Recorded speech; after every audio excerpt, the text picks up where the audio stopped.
Hi, I'm Alistair Greener, and welcome to Queen Elizabeth.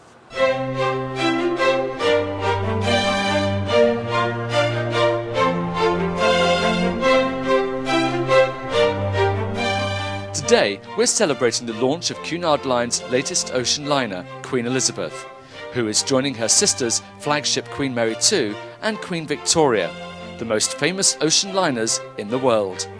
With the addition of the new 92,400-ton ship, Cunard will return to being a 3-ship fleet.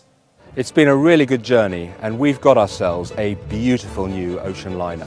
It's such an exciting time for the brand now to have 3 beautiful ships in the fleet. Cunard Line has a rich history and heritage spanning more than 170 years of ocean travel, which has drawn celebrities, politicians and royalty to our ships. And today, Cunard's Queen Elizabeth will be meeting Her Majesty Queen Elizabeth II, who will shortly be arriving at Southampton's new ocean terminal for the royal naming ceremony.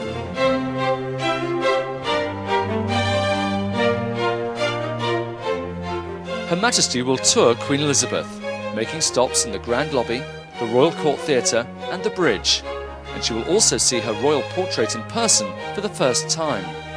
The Queen is no stranger to Cunard Line ships.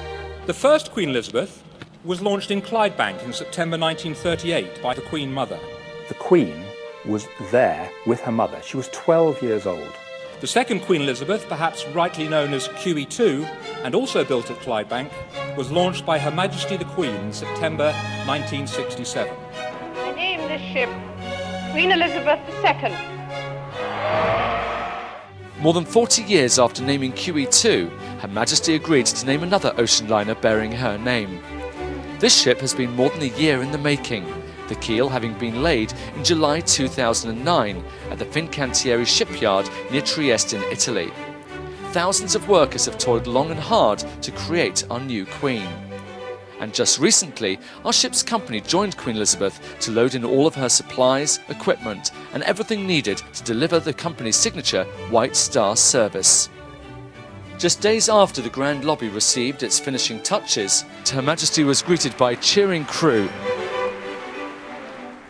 And Her Majesty paused here to inspect the Grand Lobby's signature piece of art, a wood marquetry panel depicting the bow of the original Queen Elizabeth. The specially commissioned panel, which measures 18.5 feet tall and includes several different kinds of wood, was designed by an artist near and dear to the royal family.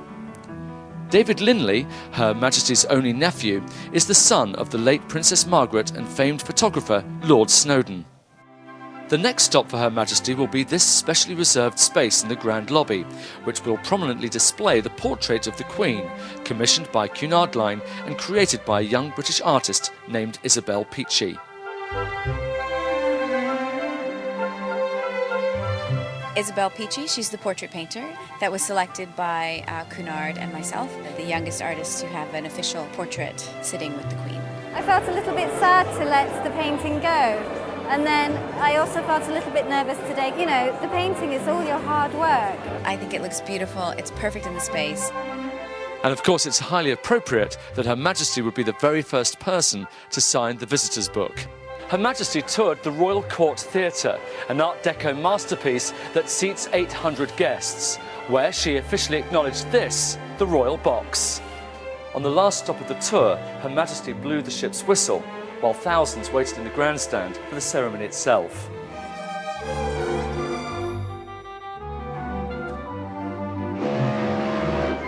And whilst on the bridge, Her Majesty took the time to speak to many of the deck officers.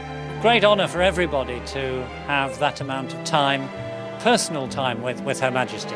Great excitement, great honour, great pride. Very, very special day indeed.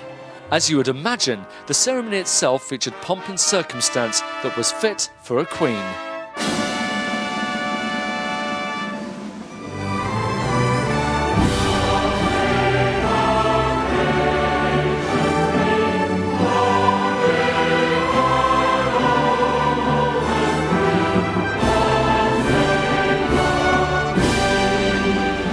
Pomp and circumstance, nobody does that like the British. And to be up there with the orchestra and the band of the Coldstream Guards all going on ahead of us was just fabulous. And we had a little aside just about the first Queen Elizabeth and when she had been on board there. So great memories for her also. Your Majesty, distinguished guests, in our 170-year history, Cunard has owned 3 ships bearing the name Queen Elizabeth. The first was launched in 1938, the second in 1967, and the third is being named today in 2010. And there is only one person here who can claim presence at all 3 Elizabeth namings, and that person is Her Majesty the Queen. It is amazing to think that Cunard, one of the oldest names in shipping, is now reborn with the world's youngest fleet. And it is remarkable that we have built 3 ocean liners in just 6 years. And now, Your Majesty, it is my very great honour to invite you to name this magnificent ship.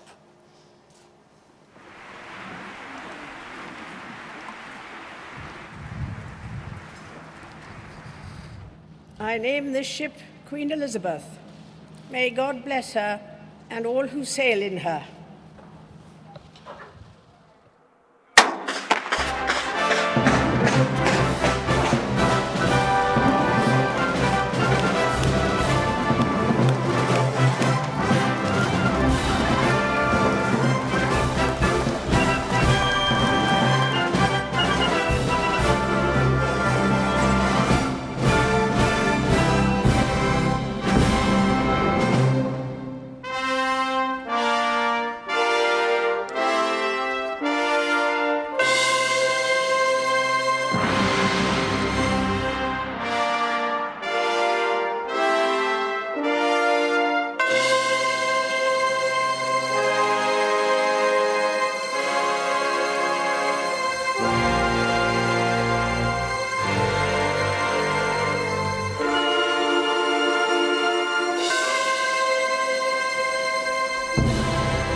And with that, Cunard's new Queen officially joins the Cunard fleet, certain to make her mark in the company's long and distinguished history.